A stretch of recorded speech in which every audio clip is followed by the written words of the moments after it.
The knife trembled in Eliza's hand as she cut through her own hair in the dark of her bedroom, the long brown locks falling silently onto the stone floor like something already dead. Downstairs, her father's voice rumbled through the halls, laughing with a man she had come to fear more than anything in the world. Lord Aldrich Sinclair had arrived that evening with wine and promises, and Colonel Whitmore had accepted both without once looking his daughter in the eye.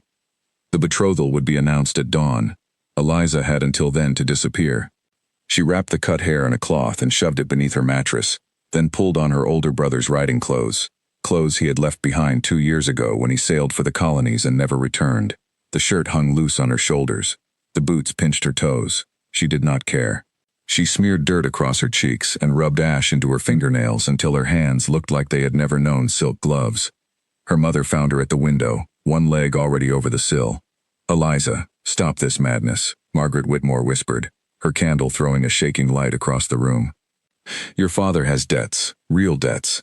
Men who will take this house, take everything, if Sinclair does not marry you." "Then let them take it," Eliza said. "I would rather sleep in a ditch than in that man's bed."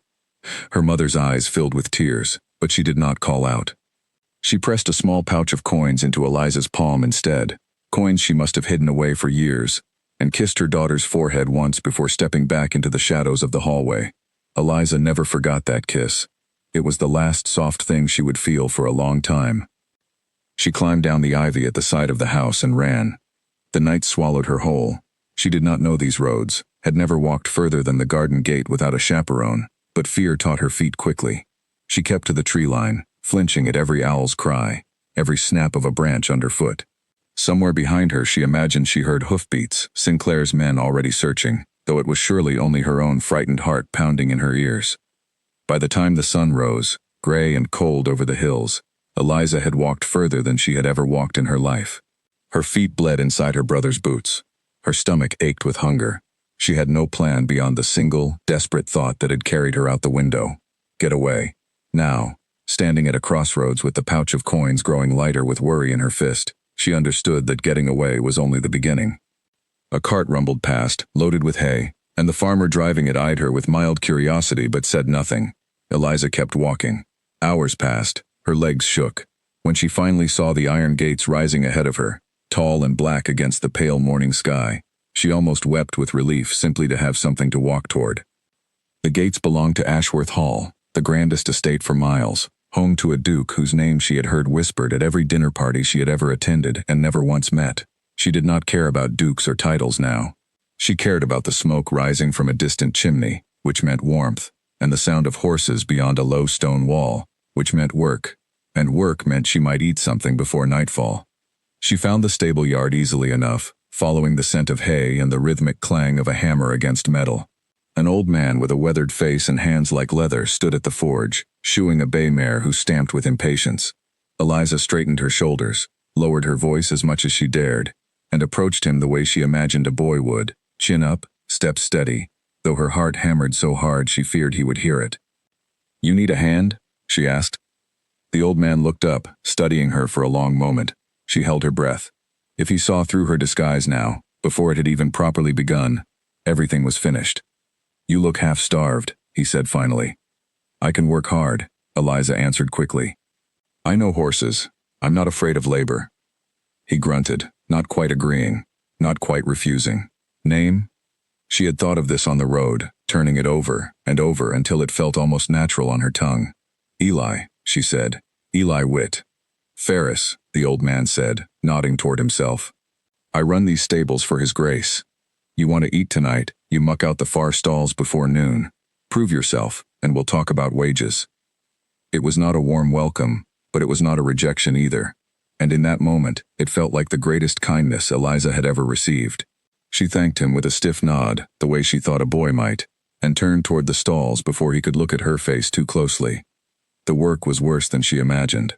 The shovel was heavy, the smell overwhelming, and by midday her arms ached in places she did not know could ache.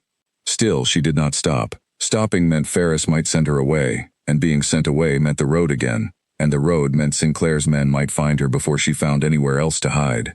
Around mid-afternoon, a shadow fell across the stall door.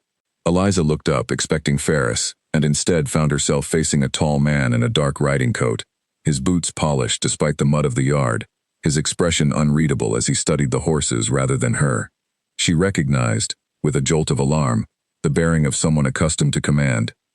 "New boy?" the man asked, not unkindly, though his voice carried an authority that made Eliza's pulse quicken.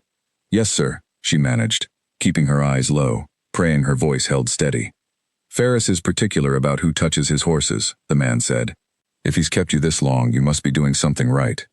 Before Eliza could respond, he had already turned and walked toward the house, his stride unhurried, his coat catching the wind. She watched him go, her stomach twisting with an unfamiliar mixture of relief and dread.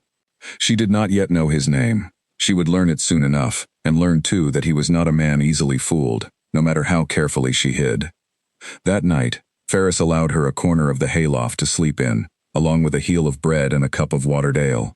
Eliza lay in the darkness, listening to the horses shift below her, her body sore in every muscle, her mind racing with everything she had lost and everything she still might lose if her secret came undone. She thought of her mother's kiss. She thought of Sinclair's cold eyes across the dinner table. She thought, too, of the tall man in the riding coat, the way he had looked at the horses instead of her, and wondered whether that carelessness would save her or eventually be the very thing that gave her away. For now, she was safe. For now, she was simply Eli, a stable boy with dirt on his cheeks and blisters on his hands, and that would have to be enough. She closed her eyes and, for the first time since fleeing her father's house, allowed herself to sleep. Morning came too soon, with Ferris shaking her awake before the sun had fully cleared the hills. The work began again, endless and exhausting, but Eliza found a strange comfort in its repetition. There was no room in mucking stalls and carrying water for thoughts of Sinclair, no room for grief over the home she had left behind. There was only the next task, and the next, and the quiet satisfaction of a horse calming beneath her hands when she spoke to it softly. By the end of the second day, Ferris had stopped watching her every move, a small victory that felt enormous. By the end of the week, he had given her a proper set of stable clothes, rough but clean, and a real wage, counted out in coins that felt heavier with pride than her mother's hidden pouch ever had. She told herself this was enough. A hidden life, a false name, hard work and aching muscles, but safety. She did not yet know that the tall man in the riding coat was the Duke of Ashworth himself, nor that his eyes, sharp and searching, had already begun to notice things about the new stable boy that did not quite add up. She did not know that somewhere behind her, Lord Sinclair had already begun asking questions in every village along the road she had traveled, offering coin for any word of a runaway bride. She knew only the horses, the hay, and the strange, fragile piece of a life not her own. It would not last, but for 6 months it would be enough to keep her alive, and to keep her free. Days folded into a rhythm she had never known before, one built from labor rather than lessons in embroidery or posture. Eliza learned the names of every horse in the stable within her first week, learned which ones startled at sudden movement and which ones nuzzled her palm for a stolen carrot. She learned too the particular ache of rising before dawn, of hands cracked from cold water, of a body pushed past what she had believed it capable of enduring. And yet beneath the exhaustion, something unexpected took root. For the first time in her life, no one told her how to stand, how to speak, how to smile for a room full of strangers judging her worth by the shape of her curtsy. She was simply Eli, and Eli was allowed to be tired, to be dirty, to be silent.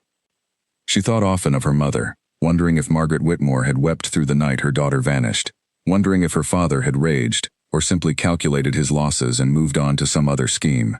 She wondered too whether Sinclair had been humiliated by her disappearance, or merely irritated, as a man might be irritated by a horse that refused to be broken.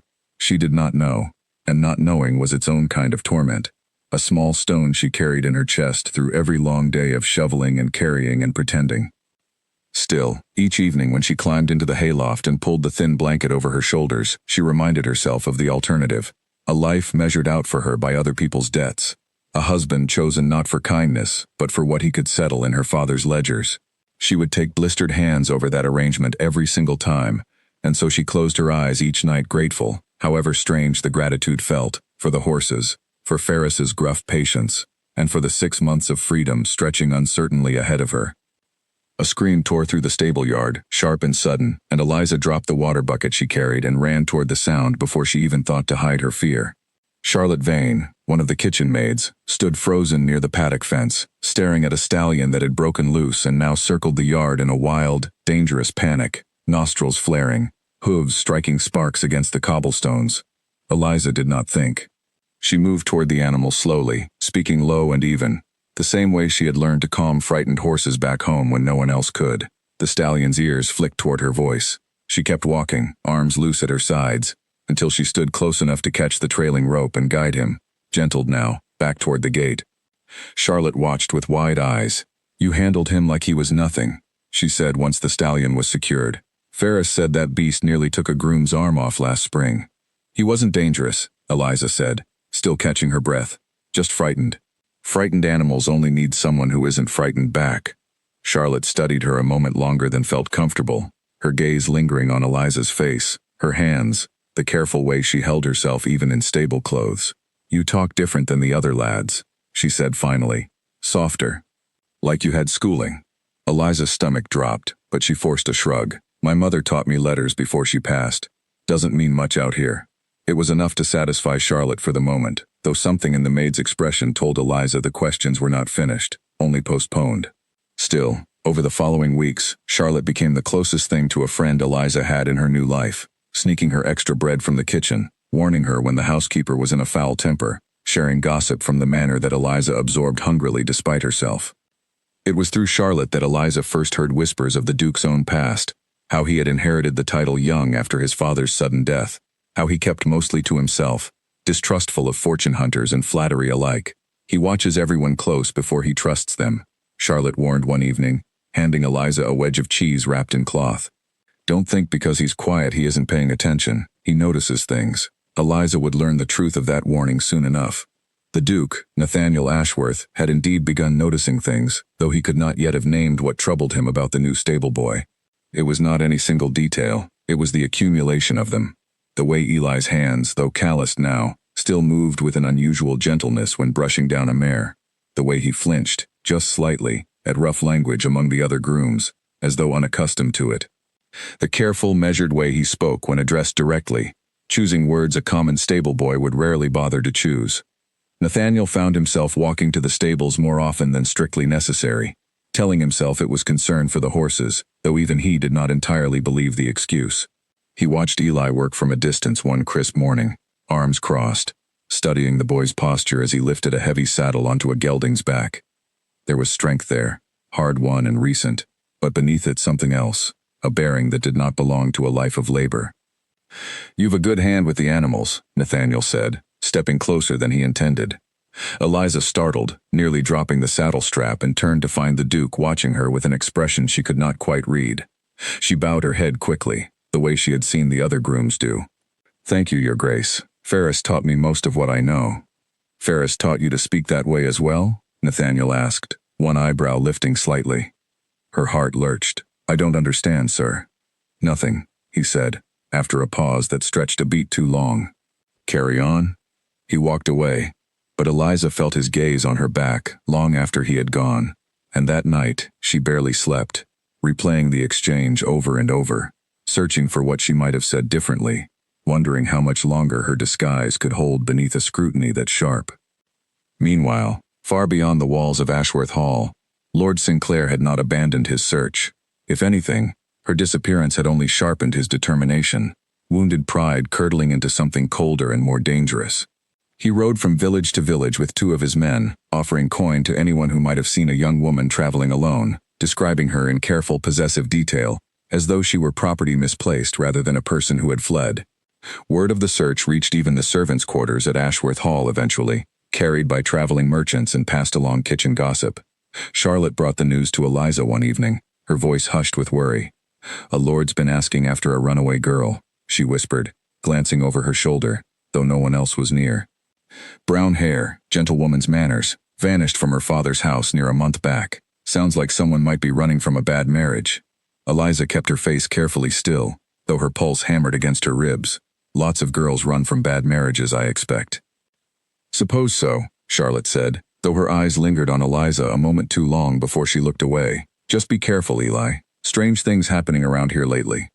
Eliza thanked her, and retreated to the hayloft early that night, curling into the thin blanket with her heart still racing. She had believed herself safe within these walls, hidden among horses and hay, but Sinclair's search was closing the distance between her old life and her new one. with every village he visited, every coin he offered, every desperate rumor he chased.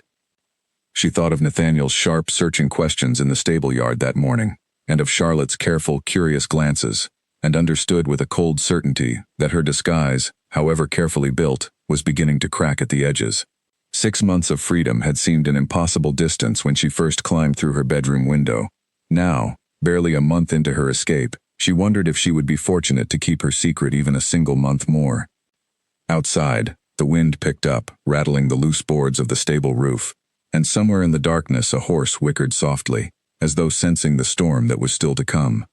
Despite her fear, the following weeks settled into something almost peaceful, and Eliza found herself growing genuinely fond of the small rituals that filled her days. Each morning began with feeding the older mares first, since Ferris insisted they grew anxious if made to wait, and each evening ended with checking every latch twice before climbing to the hayloft, a habit born of Ferris's relentless insistence on discipline rather than any real danger. She learned to read the weather and the way the horses shifted in their stalls, learned which grooms could be trusted to share their bread and which ones grumbled if a task fell unevenly, and slowly, without quite noticing the change, she stopped flinching every time a stranger's cart rolled past the gates. One afternoon, while cleaning tack in the harness room, she overheard 2 grooms speaking of the Duke with a familiarity she found surprising given his reputation for coldness among the wider county. He wasn't always so guarded, one of them said, an older groom named Peter who had served the estate since Nathaniel's father's time. Lost his father sudden, barely into his 20s, and had half the county's fortune hunters circling within the month. Learned quick who to trust and who not to. The words stayed with Eliza longer than she expected, softening something in her opinion of the Duke that had until then rested mostly on wariness and calculation. She began noticing small kindnesses she had previously overlooked, the way he insisted the stable hands eat a proper meal before long rides, the way he never raised his voice even when a task went wrong, the quiet patience he showed toward animals that other men might have struck out of frustration. It did not erase the danger of his sharp attention, but it complicated it, turned her wariness into something closer to curiosity. Charlotte, meanwhile, grew bolder in her questions, though never unkind about it. One evening, sharing bread beside the paddock fence as the sun set behind the hills, she asked outright what had driven Eliza to such desperate lengths. Eliza hesitated, then found herself sharing pieces of the truth she had told no one since fleeing: the arranged marriage, her father's debts, the cold calculation in Sinclair's eyes whenever he looked at her as though already counting the profit of the arrangement. "I'd have run too," Charlotte said simply, once Eliza finished. "Any woman with sense would." The simple acceptance, without judgment or pity, meant more to Eliza than she could easily express, and from that evening forward, something in their friendship deepened into genuine trust rather than cautious alliance. It was that trust, more than anything else, that would carry Eliza through the harder trials still waiting ahead, though neither of them yet knew how soon those trials would arrive.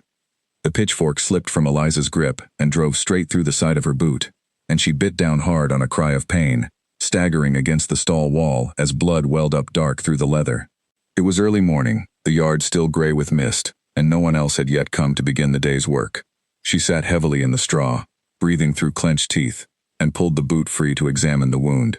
Not deep, but bleeding freely, and she had no way to explain such an injury to anyone without risking questions she could not afford.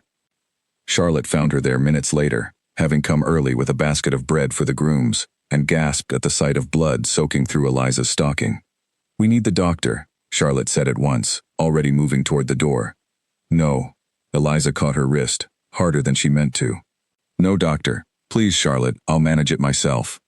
Charlotte hesitated, torn between concern and confusion, but something in Eliza's desperate expression stopped her from arguing further. "Sit still then," she said finally, kneeling in the straw beside her. "I know a bit of tending. My mother was a healer before she passed." Working quickly, Charlotte cleaned the wound with water from the trough and wrapped it in strips torn from her own apron, her fingers surprisingly gentle for someone accustomed to scrubbing pots from dawn until dusk. As she worked, her eyes kept drifting upward, studying Eliza's face, her hands, the fine bones beneath dirt-smudged skin that no amount of labor had entirely coarsened. "You've never done a day of hard work before this, have you?" Charlotte said quietly, not quite a question. Eliza's breath caught. There seemed little point in denying it any longer, not to the one person who had shown her nothing but kindness since she arrived. "No," she admitted. "I haven't." "I thought as much," Charlotte said, tying off the bandage with careful hands. Your hands were too smooth when you first came, before the work roughened them, and you flinch at rough talk like it's foreign to your ears. She paused, studying Eliza with something between suspicion and sympathy. You're the girl they're searching for, aren't you? The one that ran from a forced marriage. Eliza's throat tightened, tears rising unexpectedly at finally hearing the truth spoken aloud after weeks of carrying it alone. She nodded, unable to trust her voice. To her enormous relief, Charlotte did not recoil or threaten to expose her. Instead, the maid's expression softened into something fierce and protective. My own sister was near forced into marrying a man twice her age for the sake of our father's debts, Charlotte said. She managed to escape it, though not so dramatically as climbing out a window dressed as a boy. A small, tired smile flickered across her face. Your secret's safe with me, Eli, or whatever your real name might be. Eliza, she whispered. Eliza Whitmore. Well then, Eliza, Charlotte said, helping her to her feet. Let's get you back on that ankle before Ferris starts wondering why you're sitting in the straw at sunrise looking like you've seen a ghost.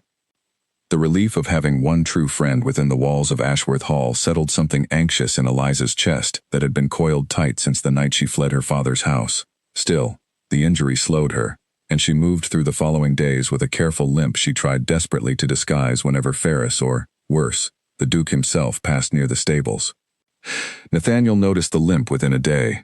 He said nothing at first, only watched from a distance as Eli favored one leg while mucking out stalls, refusing to slow the pace of his work despite the obvious discomfort.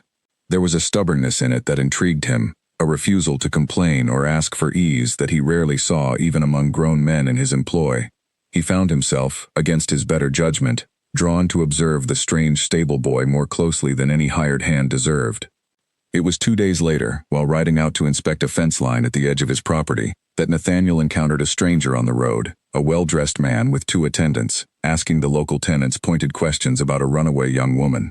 Nathaniel reined in his horse and studied the stranger with the wary composure he had learned to wear since inheriting his title too young for anyone's comfort, least of all his own. Lord Sinclair, the stranger introduced himself, with the kind of smile that did not reach his eyes. I apologize for the intrusion upon your lands, your grace. I search for my betrothed, a foolish girl who has taken fright before her wedding and fled her family home. Brown hair, gentle bearing, likely traveling in disguise. Should you or your people encounter any young woman matching such a description, I would be most grateful for word sent my way. Nathaniel studied the man for a long moment, something instinctively unpleasant coiling in his stomach at the proprietary way Sinclair spoke of the missing girl, as though she were a strayed hound rather than a person with will of her own. I will keep watch, Nathaniel said carefully, offering nothing more, and rode on without further conversation. He did not think of Eli immediately. It was only that evening, turning the encounter over in his mind while he sat alone with his brandy, that certain details began arranging themselves into an uncomfortable pattern. The gentle bearing, the disguise, the careful, cultivated speech that did not belong to stable work, the flinching at rough talk, the stubborn refusal to show weakness even through obvious pain. He set down his glass, unsettled by where his thoughts had wandered, and told himself he was imagining connections that did not exist. And yet sleep came slowly that night, his mind circling back again and again to the stable boy whose secrets, he now suspected, ran far deeper than anyone at Ashworth Hall had guessed. The following morning, Sinclair's men arrived at the estate gates directly, requesting permission to search the stables and outbuildings. Ferris, unaware of the danger, nearly granted it without hesitation, until Nathaniel himself intervened, appearing in the yard with an authority that brooked no argument. My stables are not open to strangers without cause, Nathaniel said, his tone even but unmistakably final. You may search the public road, you will not search my property. Sinclair's men grumbled but retreated, unwilling to challenge a duke on his own land, and Nathaniel watched them go with a strange tightness in his chest he did not fully understand. He told himself he had acted only from principle, from a dislike of strangers trampling his land under false pretenses. He did not yet examine too closely why his eyes had drifted, almost involuntarily, toward the stable yard where Eli stood frozen mid-task, watching the exchange with visible, unmistakable relief. That evening, Eliza sat in the hayloft long after the other grooms had settled into sleep, replaying the moment Sinclair's men had arrived, the terror that had seized her chest, and the strange, unexpected shield the Duke had raised without explanation. She did not know what he suspected. She only knew that, for reasons she could not yet name, he had chosen to protect a stranger rather than expose him, and that fact frightened and comforted her in equal, confusing measure. Charlotte found her still awake near midnight, climbing the loft ladder with a candle shielded against the draft. Couldn't sleep either, she admitted, settling beside Eliza in the straw. Sinclair's men rode through the village too, asking questions at the inn, getting bolder. "He's close," Eliza whispered. "I can feel it." "Then we keep you hidden," Charlotte said simply, as though the matter required no further debate. "Whatever it takes." Eliza leaned her head against her friend's shoulder, grateful beyond words, though the fear did not fully release its grip on her chest. Somewhere beyond these walls, Sinclair grew more desperate by the day, and somewhere within them, the Duke's suspicions sharpened with every quiet observation. Her disguise, once her only protection, now felt increasingly fragile, a thin shell stretched taut between two forces closing in from opposite directions. She did not sleep well that night, nor for many nights after, but she woke each morning still free, and for now, that would have to be victory enough. In the days that followed, Ferris took to keeping her closer, assigning her tasks nearer the main stable rather than the outer paddocks, though he never explained his reasoning, and Eliza never asked. She suspected, without proof, that Charlotte had quietly told him enough of the truth to earn his silent protection, and she found herself grateful for the old man's gruff, unspoken loyalty, even as she worried what it might cost him should Sinclair or her father ever learn of his part in sheltering her. The ankle injury healed slowly, and during the long hours of lighter work Ferris assigned her while it mended, Eliza spent more time than usual near the tack room, mending harnesses and polishing leather, tasks quiet enough to allow her thoughts to wander. It was during one such afternoon that Nathaniel found her again, this time not questioning her directly but simply sitting nearby, mending a bridle of his own with the unhurried patience of a man who had nowhere pressing to be. "You handled that stallion well, the day he broke loose," he said eventually, not looking up from his work. "Peter told me. Said you walked right up to him like you'd done it 100 times before." "I've always had a way with frightened animals," Eliza said carefully, keeping her own eyes on the leather in her hands. "A useful skill," Nathaniel said, "for a stable boy or otherwise." He glanced up then, just briefly, and something in his expression suggested he chose his next words deliberately. "I find that people who are frightened themselves often understand frightened creatures best. They recognize something of themselves in the panic." Eliza's hands stilled on the harness, though she forced herself to resume the motion after only a heartbeat's pause. "Is that a theory of yours, Your Grace, or an observation?" "Perhaps both," he said, and returned to his own work without further comment, leaving Eliza unsettled by how closely his words had circled the truth without quite naming it. That evening, word arrived through the village grapevine that Sinclair had doubled his reward for information, and had begun questioning innkeepers directly about any young woman traveling in disguise, a detail that had not featured in his earlier inquiries. Charlotte brought the news with visible alarm, and the two of them sat late into the night in the hayloft, weighing whether Eliza ought to flee again, further still, to some village where no one had ever laid eyes on her. "Running again means starting over with nothing," Charlotte pointed out gently. "No Ferris, no wages saved, no roof over your head guaranteed, and Sinclair's men are on every road between here and the coast now. You'd be walking straight into more danger, not away from it." Eliza knew she was right, however little comfort the knowledge provided. Staying meant trusting that her disguise, and the goodwill of those who had begun to see through it, would hold a little longer. Leaving meant trading a familiar danger for an unknown one. In the end, exhaustion decided the matter more than courage, and she resolved to stay, at least until some clearer sign forced her hand otherwise. That sign, though she could not have known it yet, was closer than she believed, and it would arrive not from Sinclair's search parties on the road, but from within the walls of Ashworth Hall itself, in the form of a duke no longer content merely to wonder about the secrets his newest stable hand kept so carefully hidden. The study door closed with a heavy, deliberate click, and Eliza froze in the center of the room, summoned there without explanation by a footman who had simply said the Duke wished to speak with him at once. Nathaniel stood behind his desk, arms folded, his expression giving away nothing, though the air between them felt charged with something Eliza could not name. "Sit," Nathaniel said, gesturing to the chair opposite his desk. "I'd rather stand, Your Grace, if it please you," Eliza said, keeping her voice low and careful. A faint, almost amused expression crossed his face. "Very well." He studied her for a long moment before speaking again. "How long have you worked in stables, Eli?" "Since I arrived here, sir. 6 months come autumn's end, if you keep me on." "And before that?" Eliza's heart quickened. "My family's land, sir. My father kept a few horses." "What breed?" The question came sharp and sudden, and Eliza hesitated a fraction too long before answering. "Mixed stock, sir. Nothing fine." "Interesting," Nathaniel said, rising from behind the desk and circling toward the window, his hands clasped behind his back. "Because Ferris tells me you handle a saddle like someone trained for dressage, not farm work. And Charlotte mentioned, quite innocently I'm sure, that you read novels in your spare hours. Stolen from the library, I presume, since I've certainly never given you leave to borrow them." Eliza's pulse hammered violently against her ribs. She had not realized anyone noticed the books she borrowed late at night, desperate for some small comfort from her old life. "I meant no offense taking them, Your Grace," she said quickly. "I'll return them at once." "That is not my concern," Nathaniel said, turning to face her directly now, his gaze steady and unrelenting. "My concern is that a stable boy who reads novels, speaks like a gentleman's son, and handles horses like a young lady raised to ride side saddle, is either the most unusual groom I have ever employed, or he is not entirely who he claims to be."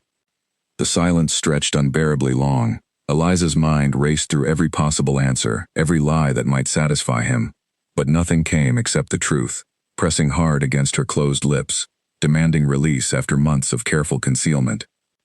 "I cannot explain myself further, Your Grace," she said finally, her voice barely steady. "I ask only that you allow me to continue my work. I've done nothing to dishonor your household." Something in her tone, the quiet desperation beneath the careful words, seemed to shift the atmosphere in the room. Nathaniel's sharp gaze softened, just slightly, though suspicion still lingered clearly in his expression. "I am not accusing you of dishonor," he said, more gently than before. "I am simply observing that you are hiding something, and a man in my position cannot afford unknown risks within his own household. There is a lord riding these roads searching for a missing young woman, and I find myself wondering, against all reason, whether that search and your presence here are connected." Eliza's breath caught audibly, and she knew, in that instant, that her silence had confirmed exactly what he suspected. Panic surged through her, sharp and cold, but before she could speak, gather some final desperate denial, a commotion erupted outside the study window, shouting voices and the frantic clang of the stable bell.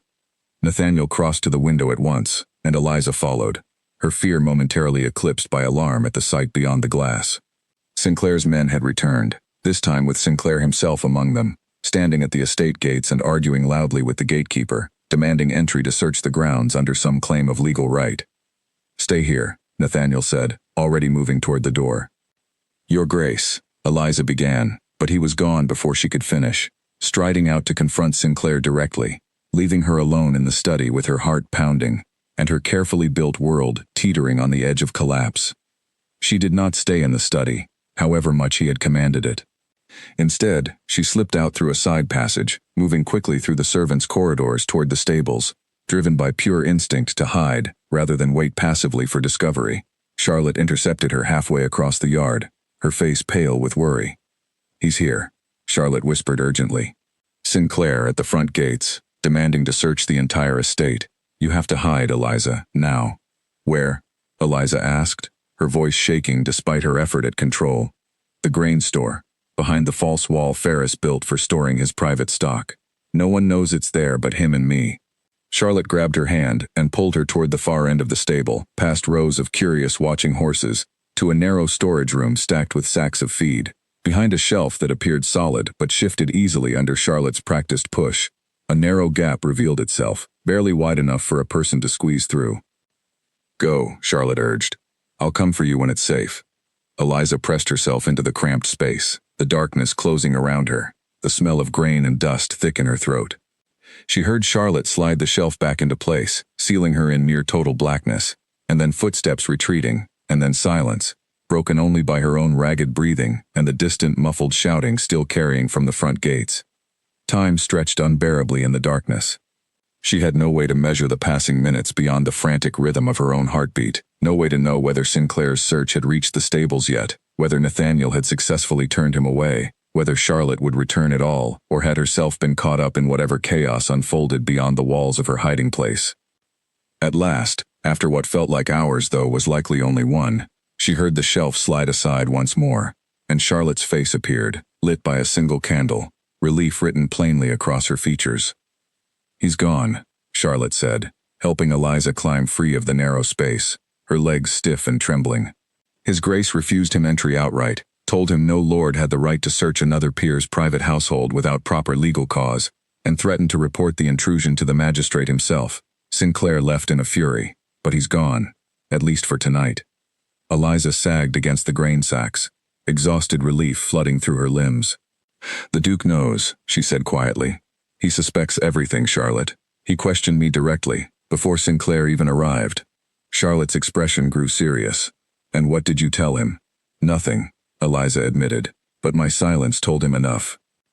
They sat together in the dim stable, the horses shifting quietly in their stalls nearby, and Eliza found herself wondering, with a mixture of dread and something else she could not quite name, what the Duke intended to do now that suspicion had hardened so close to certainty. Would he expose her, hand her over to Sinclair to avoid further complication with a neighboring lord? Or had something in his gaze, that unexpected softness when she admitted to hiding something, meant he intended something else entirely? She did not have to wait long for her answer. A soft knock sounded at the stable door near midnight, and when Charlotte opened it cautiously, Nathaniel himself stood in the threshold, his expression unreadable in the candlelight, his eyes finding Eliza immediately across the dim interior. We need to talk, he said quietly. Alone, if your friend will permit it. Charlotte glanced at Eliza, who nodded, though her heart hammered with fresh uncertainty at what the coming conversation might finally, irrevocably reveal. Charlotte withdrew to the far end of the stable, close enough to hear if her friend called out, far enough to grant a measure of privacy, and Nathaniel stepped further inside, closing the door behind him against the cold night air. For a long moment, neither of them spoke. The horses shifted quietly in their stalls, and somewhere outside an owl called across the darkened fields, the only sounds breaking the tense silence between them. I turned Sinclair away tonight, Nathaniel said finally, without knowing for certain what I was protecting, or why I felt so compelled to do it. That troubles me more than I expected it would. I'm grateful, Eliza said quietly, more than I can properly say. Gratitude is not what I came to discuss. He studied her for a long moment, the candlelight softening the sharp lines of his face. I think you know what I came to ask. Eliza's throat tightened. She had rehearsed a dozen possible denials over the past hours hidden in the grain store, and every single one of them deserted her now, faced with the quiet steadiness of his gaze. If I tell you the truth, she said slowly, what becomes of me afterward? That depends entirely on the truth itself, Nathaniel said. But I give you my word, whatever you tell me tonight will not leave this stable, unless you wish it to. She believed him, though she could not have explained why, beyond the fact that everything in his bearing over the past months, his patience with frightened animals, his fairness toward the household staff, his refusal to raise his voice even when provoked, suggested a man whose word carried genuine weight rather than empty courtesy. And so, haltingly at first and then with growing steadiness, she told him everything. The betrothal forced upon her to settle her father's debts, the window she climbed through in the dead of night, the months of disguise, the aching labor, the constant fear of discovery that had shadowed every single day since. Nathaniel listened without interrupting, his expression shifting slowly from careful neutrality to something closer to quiet anger, though she understood quickly that the anger was not directed at her. A man should not sell his own daughter to settle a card table's debts, he said, when she finally finished. Whatever difficulty your father faced, there were other paths available to him besides sacrificing your future for it. He didn't see it as a sacrifice, Eliza said, old bitterness surfacing despite herself. He saw it as practical. A daughter is a resource, in the end, to men who think as he does. Not to every man, Nathaniel said, and something in his tone made her look up sharply, searching his face for meaning she was not yet certain she was ready to find. He did not elaborate further, only rose and moved toward the door, pausing with his hand on the latch. You are not safe here any longer, not fully, not with Sinclair growing this desperate. I will think on what protection I can offer beyond turning away a single search party at the gate. For tonight, rest if you're able. Tomorrow, we will speak further. He left her there in the quiet stable, her secret finally spoken aloud after months of careful silence, and though the danger pressing in from outside had not lessened in the slightest, something in her chest had eased regardless. The simple, exhausting relief of no longer carrying the full weight of her disguise entirely alone. Smoke curled beneath the stable door before either of them had spoken a single word, and within seconds the acrid smell turned to something far more urgent as orange light flickered through the gaps in the wooden slats. Charlotte screamed first, pointing toward the far end of the building where flames had already caught along a pile of dry hay. spreading with terrifying speed toward the stalls where the horses stamped and shrieked in rising panic. "Fire!" Nathaniel shouted, already moving, throwing open the nearest stall doors to release the terrified animals before the flames could trap them. Eliza did not hesitate either, running past him toward the far stalls where the youngest, most frightened horses were housed, her training with Ferris taking over where fear might otherwise have frozen her completely. Smoke thickened rapidly, stinging her eyes and burning her throat, and she worked blind through much of it, guided by memory and the panicked whinnying of trapped animals. She freed one horse, then another, slapping their flanks to send them bolting toward the open yard and safety, and turned back toward the last stall, where a young mare named Grace reared against the flames, now licking dangerously close to the straw beneath her hooves. "Easy, easy," Eliza coughed, forcing her voice steady despite the smoke searing her lungs, reaching for the frightened mare's halter. Grace reared again, striking out with her front hooves, and Eliza ducked barely in time, stumbling backward into a beam that had already begun to weaken from the heat above. The beam gave way with a groan of splintering wood, and Eliza threw herself sideways, narrowly avoiding the worst of the falling timber, though a smaller piece struck her shoulder hard enough to knock her to the ground. Her cap flew off in the fall, and her shirt tore across the shoulder where the wood had struck, and she had no time to think of disguise or discovery as she scrambled back to her feet, choking on smoke, reaching once more for Grace's halter.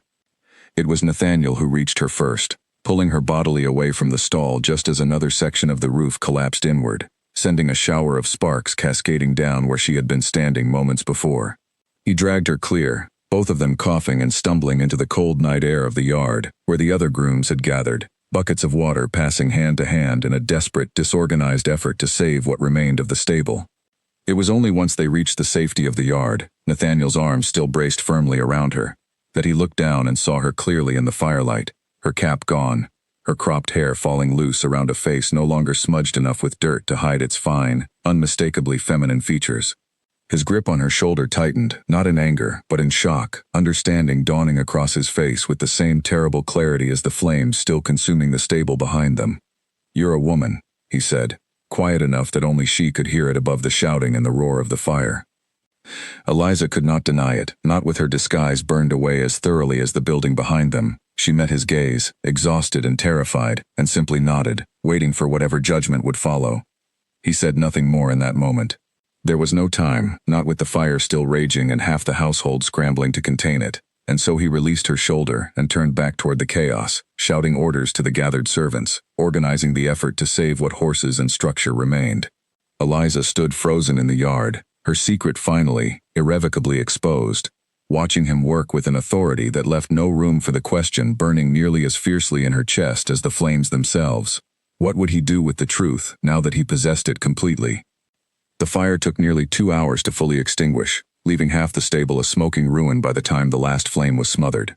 Miraculously, every horse had been saved, though several of the grooms bore minor burns and everyone, Eliza included, was left coughing and blackened with soot. Ferris moved among the survivors, counting heads, checking each groom for injury, and it was only when he reached Eliza that his weathered face registered the same shock Nathaniel's had, seeing her hair, her features, clearly for the first time in the gray light of dawn breaking over the ruined stable. "Well," Ferris said slowly, "that explains a great many things." Charlotte appeared at Eliza's side moments later, wrapping a blanket around her shoulders, her expression a mixture of relief that her friend had survived the fire and worry over what discovery might now mean for her. "What happens now?" she whispered. Eliza did not know. She looked across the smoking wreckage toward Nathaniel, who stood speaking quietly with his estate manager about the damage, his expression unreadable from this distance, and felt the full weight of uncertainty settle over her exhausted body. 6 months of careful disguise ended in a single night of flame and falling timber, and she had no way to predict what the man who now held her secret intended to do with it. She did not have to wait long. As the sun rose fully over the ruined stable, Nathaniel crossed the yard directly toward her, his expression grave but not unkind, and stopped close enough that only she, Charlotte, and Ferris could hear his words. "You'll come to the manor," he said quietly. "Now, before the household wakes fully and starts asking questions I am not yet prepared to answer for you. Your Grace, not here," he said firmly, though his tone carried no anger, only urgency. "There will be time for explanations. Right now, there is not time for you to be seen standing in a stable yard looking like exactly what you are. He turned and walked toward the manor without waiting for her response, clearly expecting her to follow, and after a brief, searching glance at Charlotte, who nodded encouragingly, Eliza did. He led her not through the grand front entrance but through a side door reserved for household staff, up a narrow servant staircase, and into a small, sparsely furnished room on the upper floor, far from the main family quarters. "You'll stay here," he said, closing the door behind them both. "I'll tell the household you are a distant relation of Ferris, injured in the fire and recovering under my protection. It will hold, at least for a while." Eliza stared at him, disbelief and exhaustion warring within her. "Why would you protect me? You have no reason to. I lied to you for months." Nathaniel was quiet for a long moment, his gaze steady on her soot-streaked face, and when he finally spoke, his voice had lost its earlier authority, replaced by something quieter, more uncertain. "Because I do not believe a woman flees her own home, disguises herself for half a year, and works herself half to death in a stable yard without desperate cause. And because," he paused, as though the admission cost him something, "I find I am not eager to see you handed back to whatever cause drove you to such lengths." The words settled over Eliza with unexpected weight, and for the first time since the flames had stolen away her disguise, she allowed herself to feel something other than fear. She did not yet know what Nathaniel intended, whether protection would extend beyond hiding her within his own walls, but she understood, with sudden and startling clarity, that the man standing before her had chosen, deliberately, to shield rather than expose her, and that choice alone changed everything she had believed possible since the night she first climbed through her bedroom window and ran. Outside, smoke still rose faintly from the ruined stable, and somewhere beyond the estate's borders, Sinclair continued his relentless search, unaware that the fire meant to be an ordinary accident had instead burned away the very disguise that kept his intended bride hidden from him. The danger, Eliza understood, had not passed. If anything, it had only sharpened, drawing closer with every passing hour. But for the first time in months, she did not face that danger entirely alone. The small room Nathaniel had given her overlooked the ruined stable, and for the first 2 days of her confinement there, Eliza found herself watching the workmen clear away blackened timber, unable to shake the guilt of having brought such destruction, however unwittingly, upon a household that had shown her nothing but shelter. Charlotte visited whenever her duties allowed, bringing news of the household's reaction to the sudden appearance of Ferris's supposed distant relation, a story that held, though not without a few raised eyebrows among the more observant staff. "Mrs. Bell in the kitchen thinks it suspicious you arrived with no belongings and no family sending word," Charlotte reported on the third evening, settling onto the edge of the narrow bed while Eliza sat wrapped in a blanket near the window. "But His Grace has been firm enough about it that no one dares press the matter openly. Not to his face, anyway." "And behind his back?" Eliza asked. Charlotte's smile turned wry. "Behind his back, half the staff is convinced there's more to the story than injury and distant kinship, but they're loyal to him, everyone. And curious as they are, none of them would risk his displeasure by gossiping where it might reach Sinclair's ears." The reassurance helped, though Eliza remained acutely aware of how fragile the arrangement truly was, a lie built upon a lie, sustained only by the household's trust in a duke who had never before asked them to keep such a secret. She spent her confined hours partly in restless worry and partly, to her own surprise, in genuine curiosity about the man who had chosen, against every practical incentive, to shelter her so completely. Nathaniel visited each evening, ostensibly to discuss the practical matters of her continued disguise and eventual safety, though their conversations drifted increasingly toward subjects that had little to do with danger or strategy. He asked about her childhood, and she found herself describing summers spent secretly riding bareback when her governess wasn't watching, a detail that made him laugh, low and genuine, in a way she suspected few people at Ashworth Hall had ever witnessed. She asked in turn about his father, and he spoke haltingly of a man he had barely known before losing him, of the sudden weight of a dukedom thrust upon shoulders too young to properly bear it, of the loneliness that had followed him ever since, however well disguised beneath careful composure. "I understand disguises rather better than I once did," she told him one evening, and he studied her for a long moment before answering. "So do I," he said quietly, "though mine has always been the sort worn openly, in plain sight, which is perhaps the harder kind to see through." It was in these quiet evenings, confined together within a household still unaware of the full truth passing between them, that whatever had first stirred in Nathaniel's suspicion during those early weeks of watching a stable boy who moved and spoke too gently for his rough clothes, slowly, carefully, transformed into something neither of them had expected, nor entirely knew how to name. The carriage bearing Lord Sinclair's crest rolled through Ashworth Hall's front gates exactly 1 week after the fire, and with it came Colonel Whitmore himself, summoned by a message Sinclair had sent the moment word reached him of a fair-haired young woman recovering under mysterious circumstances at the Duke's estate. Eliza watched from an upstairs window as the carriage came to a halt in the drive below, her stomach twisting into a hard, cold knot at the sight of her father stepping down beside the man he had chosen to sell her to. Nathaniel found her there minutes later, her hand pressed white-knuckled against the window frame, and placed a steadying hand briefly on her shoulder. "They cannot force you to do anything within these walls," he said quietly. "Whatever happens downstairs, that remains true." "You don't know Sinclair," Eliza said, her voice tight with old fear. "He does not accept refusal easily." "Neither do I," Nathaniel said, and something in his tone, calm and utterly certain, steadied her more than any promise could have. They descended together to the drawing room, where Sinclair and Colonel Whitmore waited with the stiff, entitled patience of men accustomed to getting precisely what they came for. Sinclair's eyes found Eliza immediately, raking over her with an expression of triumph that made her skin crawl, though she forced herself to stand tall beside Nathaniel rather than shrink beneath that familiar, possessive gaze. "Eliza," her father said, his voice carrying more relief than affection, "thank heaven you're safe. We've searched for months." "I left because I chose to, Father," Eliza said, her voice steadier than she expected, "not because I was lost." Sinclair stepped forward, his smile thin and cold. "A foolish, dangerous game, my dear, but no lasting harm done. We can still proceed as planned. The contract remains valid, and your father has already—" "There is no contract," Nathaniel interrupted, his voice cutting cleanly through Sinclair's practiced charm. "I have taken the liberty, these past several days, of consulting my solicitor regarding the circumstances of this arrangement. A betrothal contract signed under financial duress, without the willing consent of the bride, carries no legal standing before any magistrate in this country. I have already petitioned for the arrangement to be formally annulled on precisely those grounds." Silence fell across the drawing room, thick and startled. Colonel Whitmore's face drained of color, while Sinclair's practiced smile faltered for the first time, replaced by something sharper and considerably less pleasant.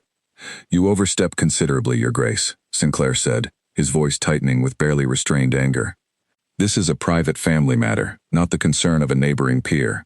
"It became my concern," Nathaniel said evenly, "the moment I discovered a woman had been forced to disguise herself as a stable boy and labor half a year among horses simply to escape marrying you. That is not a private family matter, Lord Sinclair. That is desperation, and I will not stand aside and watch it rewarded." Colonel Whitmore found his voice at last, though it emerged thin and uncertain. "The debts, Your Grace. You do not understand the debts I owe. Without this marriage, I lose the estate entirely, everything my family has held for generations." "Then perhaps," Nathaniel said, his tone softening slightly toward the older man, though losing none of its resolve, "you should have considered that burden before placing it upon your daughter's shoulders rather than your own."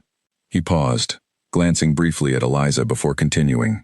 "I am prepared to settle your debts myself, Colonel, in exchange for your written agreement that Eliza's hand will never again be bartered against your household's finances, now or in future, to any man of your choosing rather than her own." The offer hung in the air, astonishing in its generosity, and Colonel Whitmore stared at the Duke with an expression caught somewhere between disbelief and desperate, humiliated gratitude.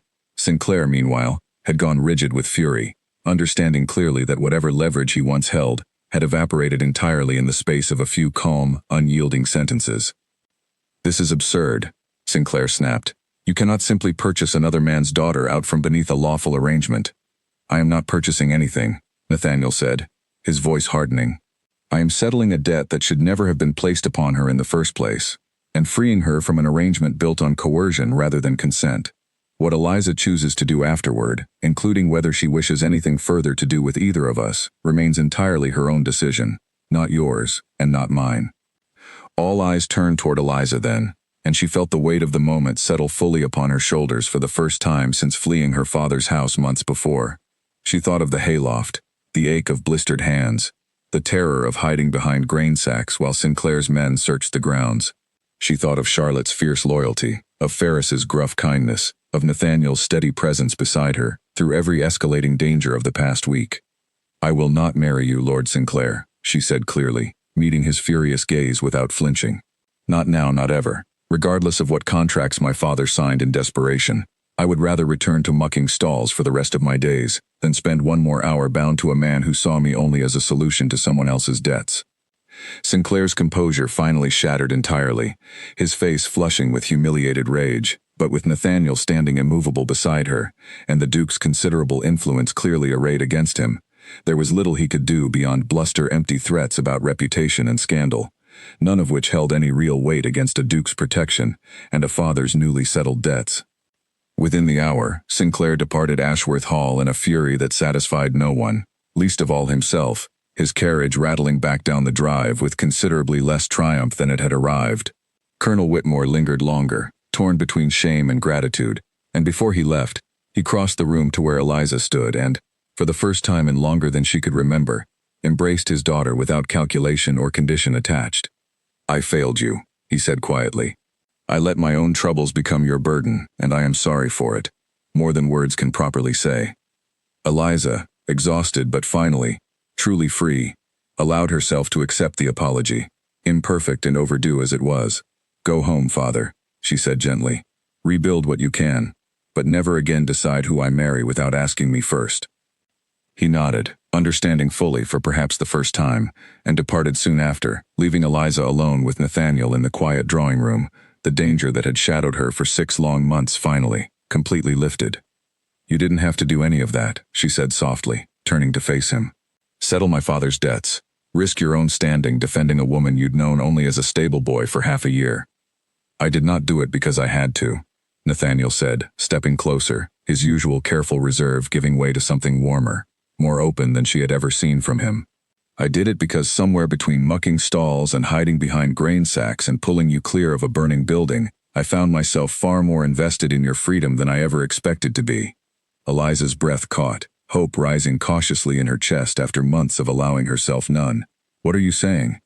"I am saying," Nathaniel said, taking her hand carefully in his own, "that I would like the chance to know you properly now, Eliza Whitmore, not as Eli the stable boy, and not as an arrangement forced upon either of us, but as 2 people choosing each other freely, if that is something you might want as well." She thought of every version of herself these past months had demanded, the frightened girl climbing through a window, the exhausted stable boy shoveling hay before dawn, the terrified woman hiding behind grain sacks. And now, finally, simply herself, offered a choice for the first time in longer than she could remember. "Yes," she said, and meant it completely. "I would like that very much." Word of the Duke's unusual courtship spread quickly through the household and beyond, though the full truth of Eliza's months disguised among the stable hands remained carefully guarded, known only to those who had earned her trust through danger and loyalty.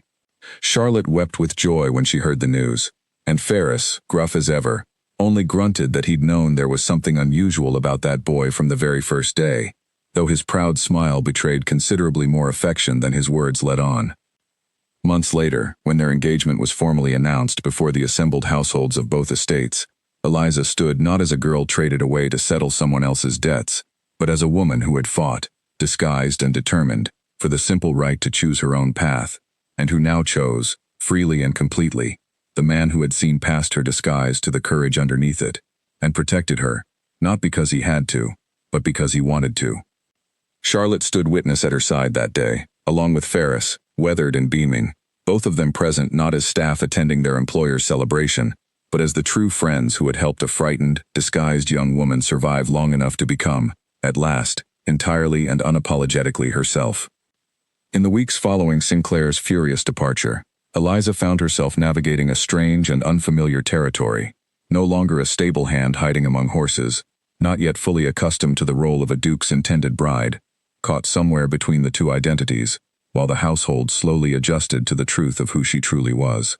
Some among the staff, particularly those who had worked closely beside her in the stables, struggled at first to reconcile the quiet, hard-working Eli they had known with the composed young woman now dining at the Duke's table each evening.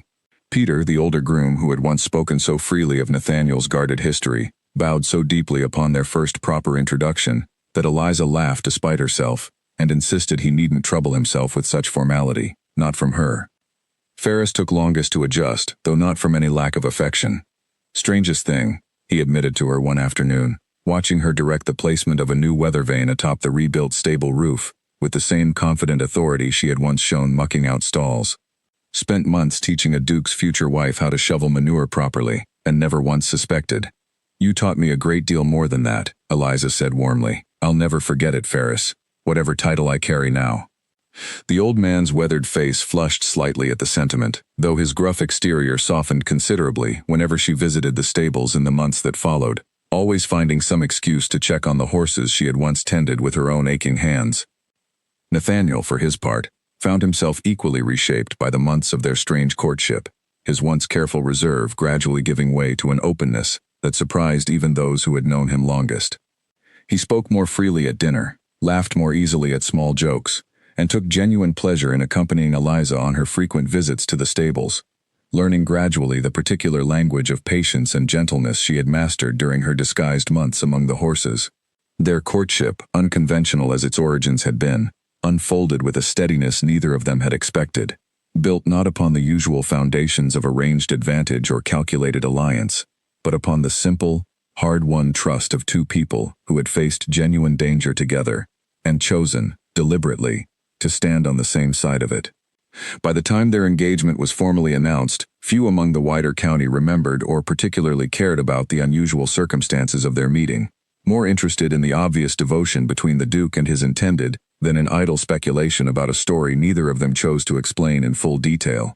Only those closest to them, Charlotte, Ferris, and eventually a chastened Colonel Whitmore, understood the entire truth of how a desperate escape through a bedroom window had led, improbably, and against every expectation, to a partnership built on genuine choice rather than obligation.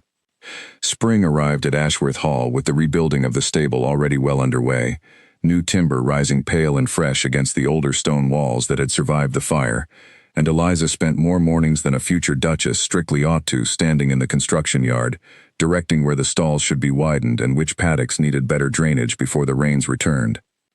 Nathaniel found her there often, sleeves rolled despite the disapproving glances of the household staff, and rather than discourage her, he had taken instead to joining her, learning firsthand why she cared so deeply about details most nobility never troubled themselves to consider.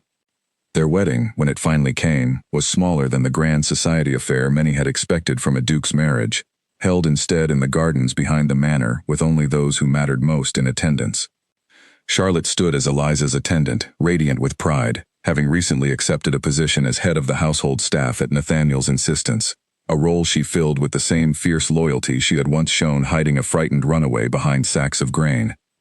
Ferris gave Eliza away in place of her father, who watched from the second row with an expression of quiet, humbled gratitude, his debts settled, his estate secured, and his daughter finally, truly happy, in a way his own choices had once nearly destroyed.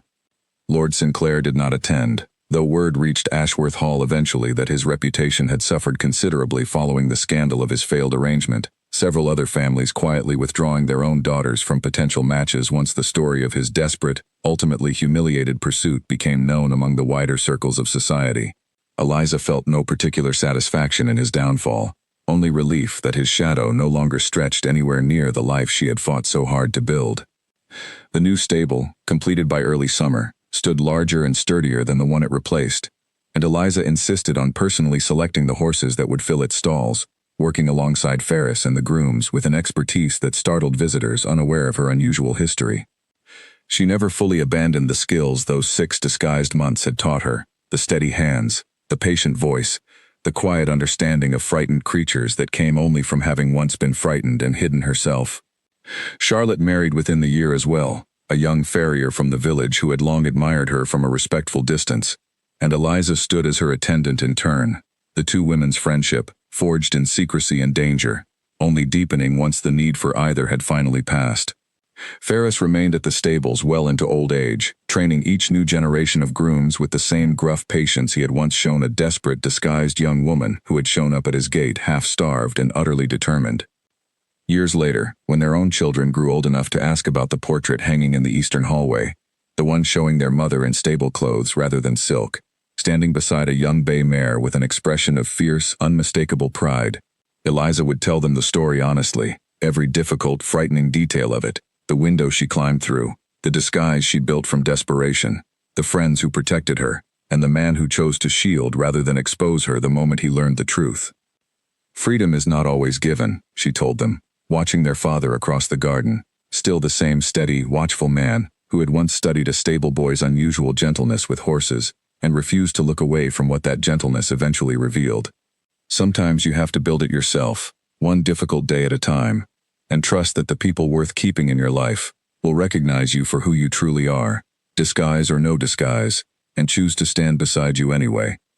And in the quiet, settled peace of the life she had built from nothing but courage and stubborn hope, Eliza Ashworth understood, more fully with each passing year, that the 6 months she had once spent hiding as a stable lad had given her something far more valuable than mere escape. They had given her the certainty of exactly who she was beneath every disguise the world might ever ask her to wear again, and the unshakable knowledge that she would never again allow anyone but herself to decide her own worth. Colonel Whitmore visited Ashworth Hall more often as the years passed, his once distant relationship with his daughter slowly mending through patient, deliberate effort on both sides. He never fully forgave himself for the desperation that had driven him to arrange her marriage without her consent, but he found, gradually, a measure of peace in watching her thrive within a partnership built on nothing he had chosen for her. He took particular delight in his grandchildren, spoiling them with stories of his own younger days that grew more elaborate with each retelling, and Eliza found she could laugh at these embellishments now, the old wounds softened by time and genuine reconciliation. Charlotte remained Eliza's closest confidant throughout every stage of her new life, the two women maintaining a friendship that outlasted the circumstances which had first forged it. When Charlotte's own children grew old enough, they spent nearly as much time playing in the Ashworth Gardens as in their own home, the bond between the two families as natural and unforced as though station and title had never separated them at all. It was Charlotte who reminded Eliza, whenever the pressures of managing a great household grew wearisome, of the girl who had once collapsed in the straw with a bleeding foot, terrified and alone, and how far that girl had come since. Nathaniel, in turn, became known throughout the county not merely for his title but for a fairness in his dealings that many attributed, correctly, to the woman who had taught him to see past appearances to the substance beneath. He settled disputes among his tenants with the same patient attention he had once shown a frightened, disguised stable hand, and more than one struggling family found unexpected generosity extended their way once word spread that the Duke understood, personally and completely, what desperation could drive a person to attempt. Ferris lived to see Eliza's eldest child take her first unsteady steps across the stable yard, delighted beyond words when the toddler showed an immediate, fearless fascination with the horses that so mirrored her mother's own childhood instincts. He passed peacefully some years later, mourned deeply by the entire household, and Eliza insisted on a proper marker near the paddock fence where he had spent the better part of his long life, a quiet tribute to the gruff old stablemaster who had taken in a desperate stranger without ever once demanding an explanation she wasn't ready to give.